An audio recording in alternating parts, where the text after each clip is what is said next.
Média en scène, suite et fin, quelle énergie depuis ce matin, 9h. Merci à vous qui nous suivez sur le live, sur le site de Média en scène, et à vous qui êtes encore ici au studio 104 de la Maison de la Radio et de la Musique. Je le disais, suite et fin, car dans une demi-heure, en avant-première, le film de Salia Braclia et Mouloud Ajar, Service public au cœur d'une rédaction. Si vous voulez tout connaître des dessous de la matinale de France Info pendant l'élection présidentielle, c'est une séquence à ne pas rater. Le film sortira demain dans une trentaine de salles. Mais avant, de la radio à l'audio, une transition, une mutation et plus que ça encore. Un débat animé par Stephen Jambeau, producteur d'Atelier des médias de Radio France Internationale. Bonsoir. Bonjour, Stephen. Bonjour Eric. Bonjour, donc Stephen Jambeau, producteur de l'Atelier des médias à RFI, et j'ai également une deuxième casquette, c'est coordinateur éditorial des podcasts originaux de Radio France Internationale. J'ai le plaisir donc d'animer cette discussion avec Sybille Veil, présidente directrice générale de Radio France. Bonjour. Bonjour. Et Gilles Marchand, directeur général de la SRG-SSR. Bonjour. Bonjour. Je précise, pour ceux qui sont ici, c'est la société suisse de radio et télévision qui opère en 4 langues et regroupe 7 chaînes de télévision, une radio et des plateformes en ligne. La thématique de notre conversation aujourd'hui, c'est dans nouveaux modèles, nouveaux usages. Parce que oui, le podcast modifie notre façon d'écouter de l'audio, mais ça modifie aussi notre façon de faire de la radio. Alors, je vais ici citer une phrase d'un de mes amis qui m'a précédé à l'Atelier des médias, c'est Ziad Malouf. Il a dit un jour, on ne peut pas faire du podcast en faisant comme si la radio n'avait jamais existé, mais on ne peut plus faire de la radio en faisant comme si le podcast n'existait pas. Sybille Veil, qu'est-ce que cela vous inspire ? Écoutez, ça me paraît une très bonne description de l'évolution très forte que connaît notre média depuis plusieurs années, et ça rejoint l'intitulé de cette séquence. Comment passer de la radio à l'audio ? Je pense que c'est la question stratégique que tout le secteur se pose. Avec le numérique et l'irruption de nouveaux acteurs numériques, on s'est tous dit à un moment donné, est-ce que c'est la fin de la radio ? Est-ce que on va continuer de rester un média qui aura un lien avec le public ? Comment est-ce qu'on s'en sort ? Et c'est en devenant un média de l'audio qu'on fait de cette révolution numérique un vrai relais de croissance. Et comme on le fait, c'est-à-dire que la radio, c'est pas simplement sur un poste, on s'intéresse aux programmes et on les fait voyager absolument partout. Et forcément, ça change la manière dont on écoute la radio et la manière dont on la produit aussi. Gilles Marchand, vous êtes dans le même état d'esprit ? Oui, absolument. Je pense que au fond, c'est très complémentaire. D'un côté, nous avons toujours un flux linéaire qui est important, qui accompagne, qui, au fond, salue le direct. Ça, c'est vraiment, je crois, la vertu clé.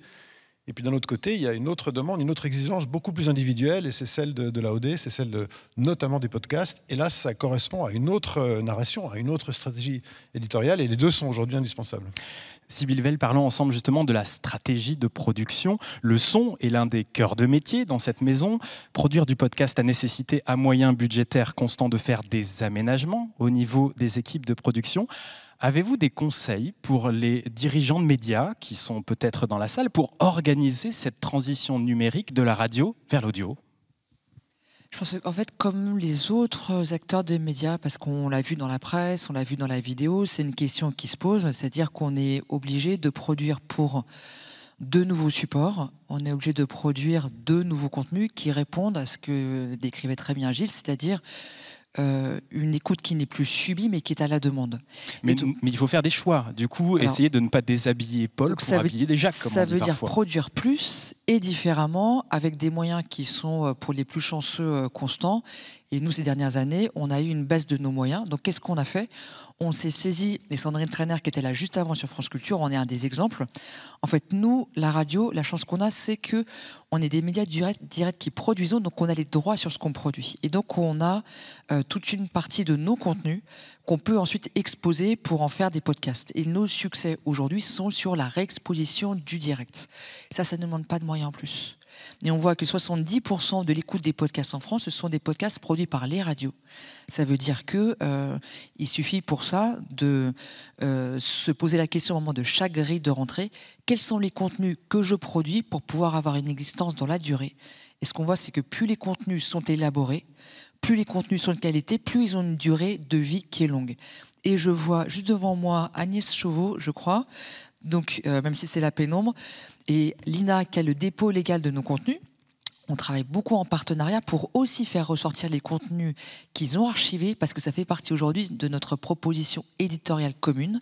Et donc sur l'application Radio France, il y a aussi tout un ensemble de contenus qui sont des contenus patrimoniaux qu'on fait réécouter. On a la chance, la radio, d'être propriétaire de nos contenus. Donc ça veut dire que économiquement, on a cet avantage-là qui nous permet de présenter des plateformes dans lesquelles il y a une vraie profondeur de contenu. On reviendra sur l'application Radio France tout à l'heure. Gilles Marchand, vous avez dans votre groupe une approche aussi particulière qui est celle de l'intégration des médias, essayer d'avoir une intégration complète entre la radio, la télévision et le numérique.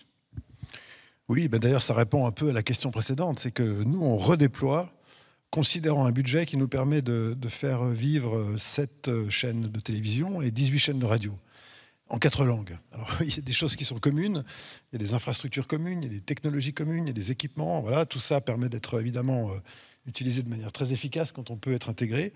Et puis, à côté de ça, il y a des exigences qui sont spécifiques pour les différents vecteurs, pour les différentes productions. Ce que nous avons fait, nous, par exemple, dans le domaine journalistique, c'est qu'on crée de plus en plus au fond, de centres de compétences matières. Par exemple, on a des équipes qui sont spécialisées dans la science, d'autres dans l'environnement, d'autres encore dans le sport, dans la culture, dans certains domaines culturels. Et ces équipes-là peuvent travailler, délivrer pour différents types de productions sur différents médias. Et je dois dire que c'est la seule manière de faire face à une situation où, de manière extrêmement régulière, les budgets baissent. On vient de couper à peu près 12% du budget de la SSR à prestations égales. Bon, c'est pas facile, hein, et donc on cherche des solutions justement dans cette intégration. C'est pas impossible, et c'est pas non plus en défaveur, disons, de la qualité intrinsèque, je tiens à le dire, hein, de ces différentes productions et de ces différentes émissions. C'est une question de dosage. Alors, il y a des choses qui marchent, d'autres moins. On a réussi certaines choses et on en a raté d'autres, comme tout le monde, je pense. Et se pose aussi la question, parfois, pour une émission de télévision, de lui donner une existence en audio numérique. C'est aussi quelque chose que vous avez tous les jours à vous poser. Oui, alors, comme le disait Sybille, nous, on réutilise énormément ce que l'on fabrique sur nos différents vecteurs. On a aussi cette logique de reproposer sur les plateformes digitales systématiquement, par thématique, ce qui a été produit de manière vidéo et ce qui est produit de manière audio. On le complète évidemment aussi par du texte. Tout ça est une totale intégration. Et au fond, la valeur ajoutée, c'est finalement la qualité intrinsèque de production de ces différents contenus qui se retrouvent au même endroit. Ça fonctionne vraiment bien et depuis maintenant une dizaine d'années. Sybille Veil, à Radio France, quelle est votre stratégie pour faire entrer dans la culture d'entreprise la question du podcast et de l'audio numérique ? En fait, le podcast est apparu vraiment comme un relais de croissance pour aller toucher des publics qui ne veulent pas simplement écouter la radio en direct, mais qui veulent choisir leur contenu. Et on voit bien que c'est une tendance de société de fond. Et là, on se posait la question comment avoir les moyens de produire des podcasts. C'est vrai que ça c'est le cas pour les podcasts natifs qui ne passent pas à l'antenne, mais il y a autre chose qui aujourd'hui consomme beaucoup de moyens, c'est comment est-ce qu'on fait connaître les contenus que l'on produit. Et ça, il ne faut pas négliger le fait que c'est un enjeu qui est considérable. C'est-à-dire que nous sommes des médias qui produisons pour toute la journée pour du flux. Donc on a beaucoup d'émissions. Et ces émissions-là en direct, pour les faire redécouvrir, les faire réécouter, ça veut dire comprendre comment est-ce qu'elles peuvent, à quelle heure elles peuvent intéresser, comment on les organise sur le numérique, comment on crée des verticales pour les faire découvrir. On lance cette semaine un algorithme qui va permettre vraiment en analysant les données utilisateurs, élargir la découverte de nos contenus. Donc c'est aussi un investissement qui demande beaucoup de moyens et qui participe de la transformation de nos médias. Donc il n'y a pas simplement le contenu, il y a aussi toute cette manière de le faire découvrir, parce que nous produisons en réalité beaucoup. C'est ça. Donc, c'est le moment peut-être de parler de l'application de Radio France qui, dans votre stratégie de diffusion, est centrale. L'idée est donc de montrer votre diversité de catalogue, votre profondeur de catalogue. Et vous faites, dans cette application, une curation qui aussi est très humaine, avec des gens qui sont en charge de créer des sélections, des catégories, d'aller chercher des vieilles productions pour leur redonner une nouvelle vie dans l'audio à la demande. Alors pour tous ceux qui ne connaissent pas encore l'application, je vous encourage à la télécharger. Instant pub. Voilà, parce qu'en fait, on l'a vraiment créé en pensant le média radio tel qu'il s'écoute. Et le média radio, c'est avant tout un média du direct. Et toutes les études qu'on a montrent que ça restera durablement un média de l'écoute du direct. Parce que c'est un média avant tout qui accompagne. Et par exemple, les Anglais ont fait une étude prospective soutenue par le gouvernement. Et ils estiment que d'ici 2035, donc c'est quand même un horizon assez loin, l'écoute du direct sera encore majoritaire. Parce que, encore une fois, c'est un média qui accompagne, donc on ne veut pas passer trop de temps à choisir. Et donc notre application, elle permet de manière très simple de passer de l'écoute du direct à la réécoute de ce qu'on a aimé. Elle permet aussi de découvrir des champs nouveaux, et pour ça, on a créé en fait des verticales de contenu, et on organise ça, mais en fait on le fait jour après jour, et chaque jour on se pose la question, on l'organise de plus en plus comme une bibliothèque. C'est-à-dire qu'une émission quotidienne, on essaie de faire en sorte qu'il y ait un thème chaque semaine et que les épisodes d'une semaine constituent une série qu'on va pouvoir retrouver sur un thème qu'on cherchera via le moteur de recherche. Donc c'est ces chemins faisants qu'on crée, cette manière de découvrir et de naviguer au sein de nos contenus en valorisant toujours l'écoute du direct et en permettant que celui qui a commencé à écouter l'émission puisse mettre sur pause et la retrouver facilement après. L'immense majorité des écoutes sur l'application Radio France sont de la radio de rattrapage, donc de la réécoute de programmes faits à la radio. Dans tout ce qui est podcast original, donc podcast natif, quelle est votre approche? Est-ce que l'idée, c'est que ce soit complémentaire avec ce que l'on entend et ce que vous diffusez déjà à l'antenne? Certains médias se posent la question de savoir est-ce qu'il est pertinent de faire tel ou tel type d'émission alors qu'on a déjà des antennes pour diffuser ces contenus. Votre approche en matière de podcast natif, c'est justement de faire des choses en plus qui ne sont pas forcément destinées à une diffusion antenne? Alors nous, les podcasts natifs, on a commencé à réfléchir, évidemment parce qu'on a une contrainte de moyens qui est très forte. On a commencé à y réfléchir en disant les podcasts natifs, c'est de la production en plus. Donc il faut que soit on vise un public qui n'écoute pas nos antennes, et c'est tout ce qu'on a développé sur les enfants, puisque les enfants, sinon c'est un public qu'avec la radio on n'arrive pas à attraper. Et donc il y a des collections qui ont connu un vrai succès, notamment à partir du premier confinement, lancées par France Inter, Oli, Les Odyssées et d'autres collections destinées au public enfant. Et l'autre aspect du podcast natif, c'est d'innover, parce qu'on n'est pas contraint par la durée. Donc on essaye d'innover aussi dans les écritures. On a fait des fictions interactives, immersives. On crée des séries sur, par exemple, la guerre en Ukraine. La guerre en Ukraine, c'est un sujet sur lequel on a fait un podcast auquel contribuent toutes les antennes de Radio France et qui nous a permis de suivre quotidiennement au début. Et aujourd'hui, on est sur une logique un peu plus espacée, c'est un par semaine.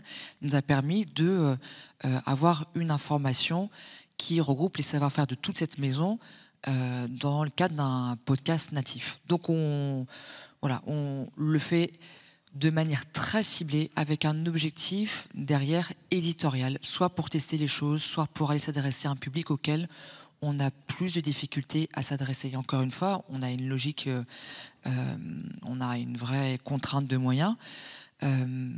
Les podcasts enfants sont un de ceux sur lesquels on a le plus réussi à avoir un vrai succès. France Inter l'a fait, France Musique le fait. Ce sont deux antennes qui ont vraiment réussi à apporter une proposition à valeur ajoutée forte en ciblant un public qui n'existait pas à la radio. Gilles Marchand, justement dans le podcast original au niveau de la SSR, vous êtes aussi dans cette stratégie de conquête de jeunes publics, d'avoir une offre centrée sur les publics. J'imagine que vous qui êtes sociologue, en plus, ça vous parle un peu. Oui, bien sûr. Non, bien sûr, mais disons, il faut se remettre toujours en Suisse dans la problématique des langues. Donc nous avons organisé notre offre par région linguistique. Alors, en Suisse romande, par exemple, dans la Suisse francophone, puisqu'on est ici à Paris, on a un player qui intègre à la fois nos chaînes de télévision, nos chaînes de radio et nos productions originales pour le digital. Dans ce player, et c'est un enjeu très intéressant, en fait, on peut chaîner les publics en fonction des différentes offres. On peut proposer à un public qui s'intéresse à telle thématique d'aller ensuite creuser telle ou telle autre grâce à un contenu différent sur un vecteur différent. Et ce mouvement dans l'écosystème, par exemple, de la RTS, il est évidemment très vertueux parce qu'il permet aussi à notre public de rester dans l'environnement de la RTS. Sur les podcasts, nous avons aussi une stratégie de publication assez offensive sur ces podcasts. Ils sont toujours abrités sur notre player, parfois déposés en plus sur des plateformes tierces. Là aussi, dans l'idée d'aller connecter, au fond, ces publics qui ne sont pas chez nous à nos contenus pour les ramener ensuite sur nos propositions. Ces podcasts font appel à des savoir-faire qui sont répartis sur l'ensemble de nos chaînes, TV, radio, encore une fois, il y a aussi de l'intégration là-dedans. Et moi, je pense que c'est une vraie valeur ajoutée que de pouvoir offrir ce voyage dans les différents contenus que nous avons sur nos différents vecteurs. Est-ce que vous avez aussi, comme Radio France, cette réflexion sur la chronologie des médias et le fait d'avoir des fenêtres d'exclusivité sur les plateformes pour ne pas tout donner à Spotify, Apple Podcasts, Deezer, etc. Absolument, c'est un débat central. Et alors, voir les auditeurs chez vous. Il est encore plus, disons, tendu, pour prendre cette expression, dans le domaine de la vidéo avec les plateformes de streaming.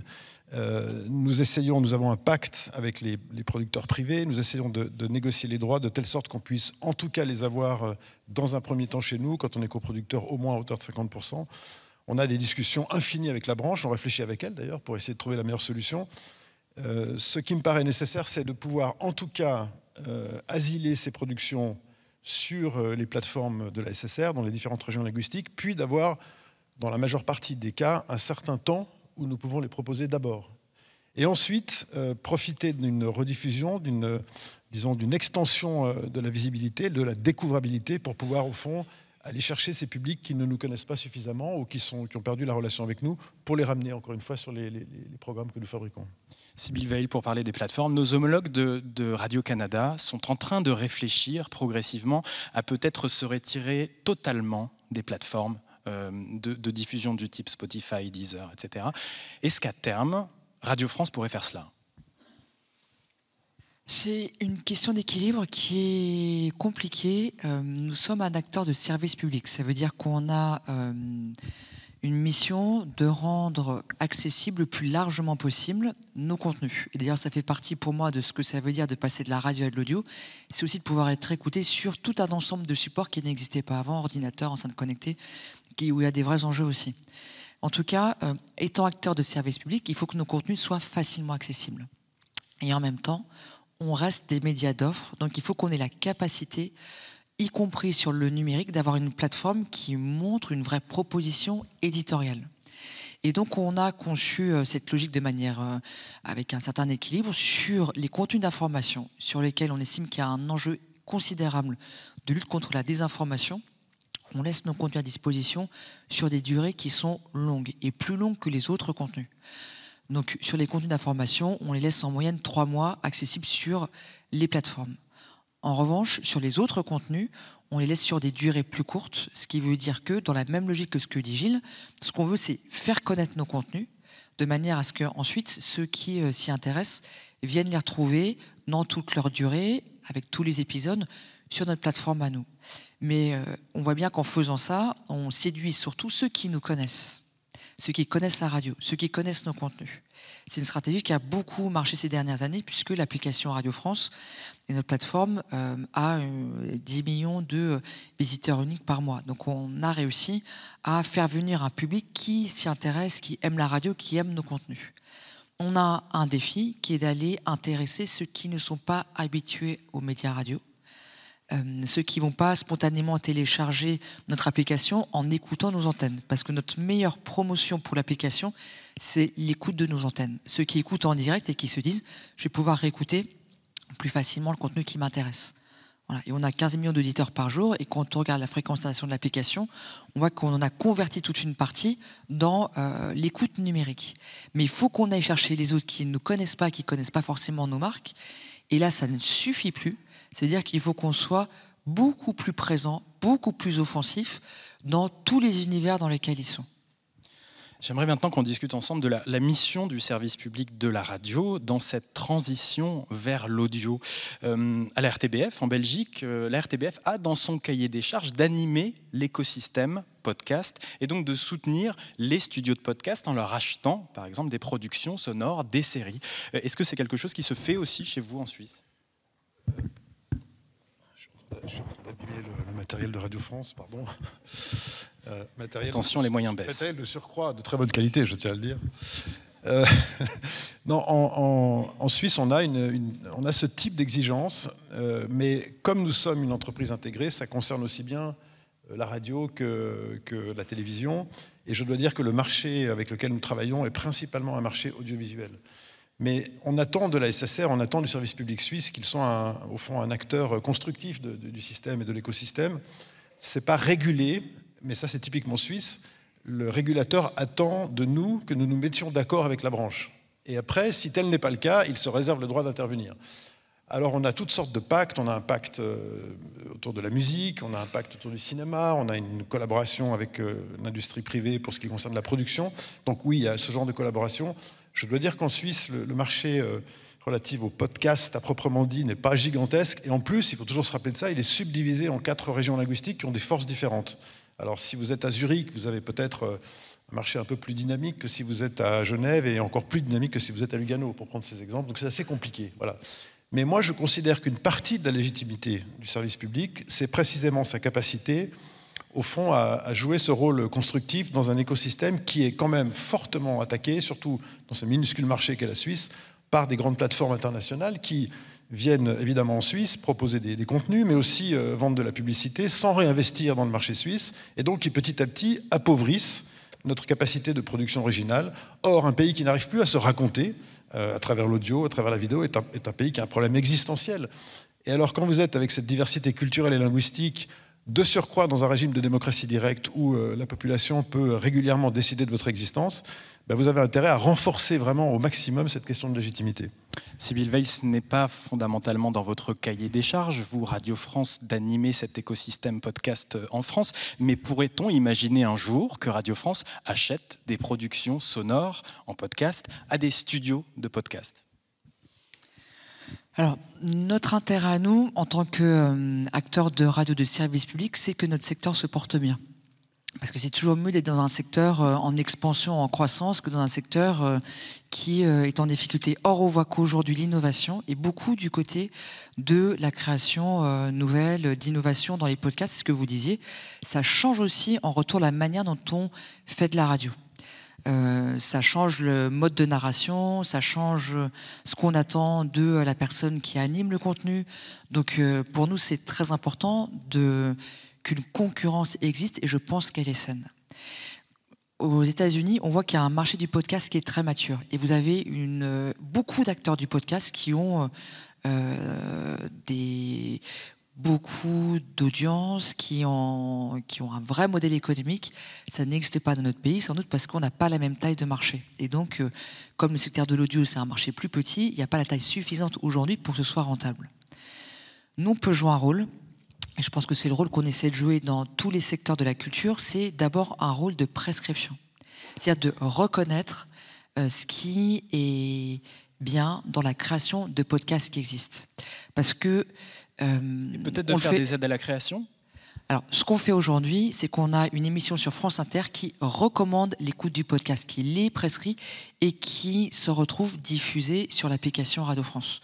Nous ne sommes pas un agrégateur, on est une plateforme qui a une identité éditoriale de service public, donc on y diffuse ce qui est conforme à ce que on a commandé, ce qu'on veut faire. Donc c'est dans ce cadre-là qu'aujourd'hui, on conçoit notre rôle de soutien à cet écosystème-là.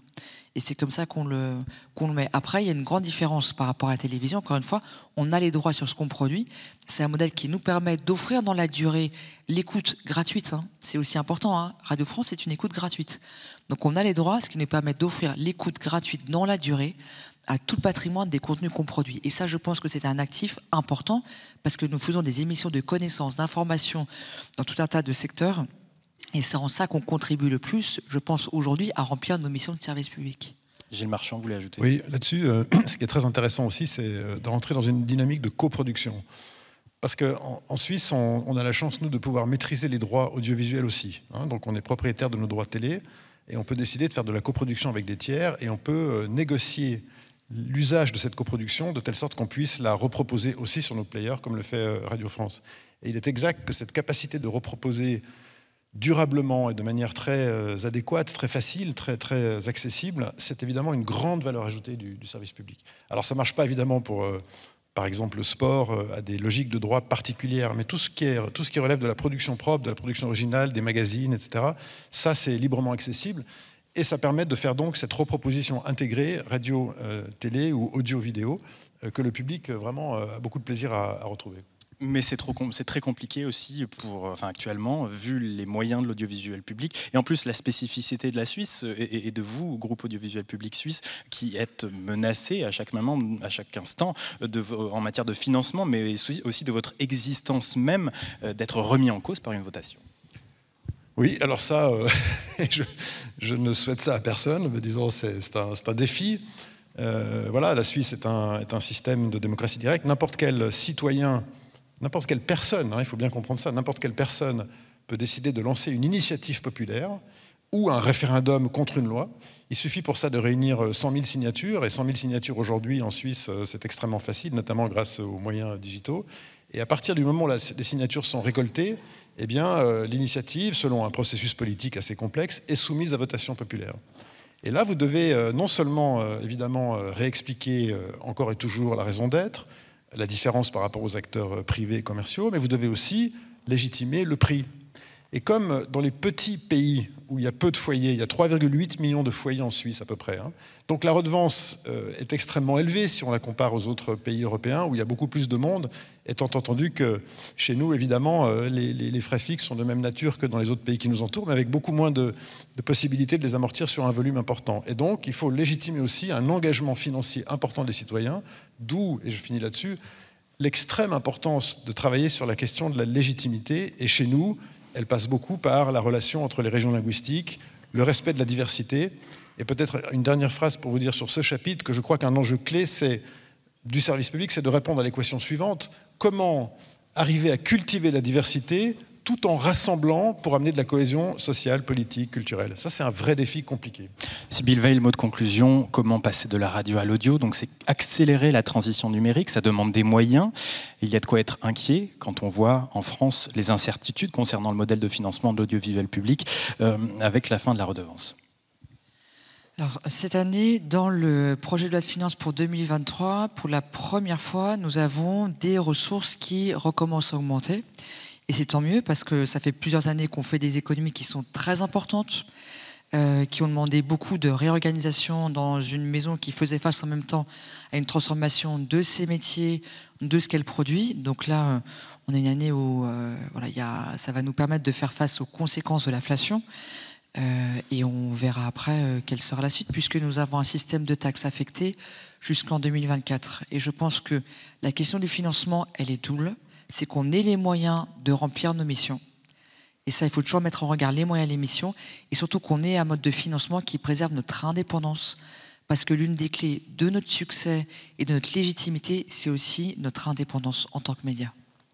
Merci Sybille Veil, merci Gilles Marchand. Je regarde notre maître de cérémonie, Eric Valmire. A-t-on le temps de prendre 2 ou 3 questions dans la salle, s'il vous plaît? Et la réponse est malheureusement non. Bon, eh bien, cela se terminera dans les coulisses. Merci à vous. Merci à toutes et à tous.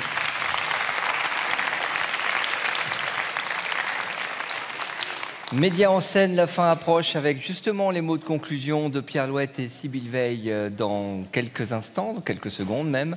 Avant, un bonus, puisque vous êtes si nombreux aussi dans la salle, c'est qu'il y a un bonus après le mot de la fin. Le film de Sadia Brakla et Mouloud Ajar. À tout de suite.